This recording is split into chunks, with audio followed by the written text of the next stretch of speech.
False. Trump claims Paris deal would only make tiny difference. A comment that Donald Trump made yesterday in the White House Rose Garden when he announced the United States would pull out of the international Paris Climate Agreement was not based in science. Trump said yesterday, June 1, even if the Paris Agreement were implemented in full, with total compliance from all nations, it is estimated it would only produce a 0.2 degree, think of that. This much Celsius reduction in global temperature by the year 2100. Tiny amount.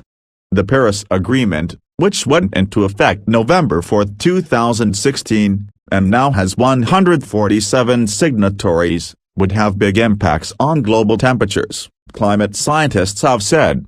Trump pulls out of Paris climate deal, 5 likely effects. The agreement's signatories aim to keep global warming below 3.6 degrees Fahrenheit, 2 degrees Celsius, of pre-industrial levels this century, with the more ambitious goal of keeping that warming to below 2.7 degrees Fahrenheit, 1.5 degrees Celsius. Signatory nations agree to make voluntary emissions cuts to meet these goals, saying those cuts will become stricter as time goes on. At the rate these cuts are progressing, an analysis by Climate Interactive found that those countries are falling short of meeting this 3.6 degrees Fahrenheit goal and rather would likely see about 6 degrees Fahrenheit, 3.3 degrees Celsius, of warming by 2100.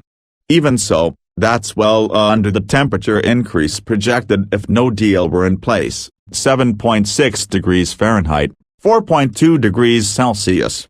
Climate scientist Michael Mann, director of the Earth System Science Center at Pennsylvania State University, took particular exception to Trump's comment, tweeting yesterday, "Donald Trump just lied to the world.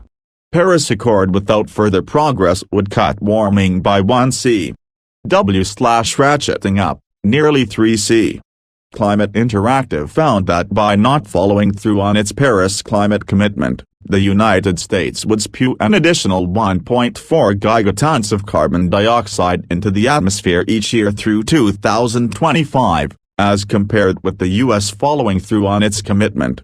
Speaking at roundtable discussion this morning, June 2, with Democracy Now!, Mann schooled Trump a bit further on his comment. He was only off by a factor of 10, because the Paris Agreement will shave at least a degree Celsius, and with proper ratcheting up, it will literally cut the projected warming in half, getting us onto a path where we could see stabilizing the warming below 2 degrees Celsius, what most scientists who study the impacts of climate change will tell you constitutes the level of dangerous interference with the climate.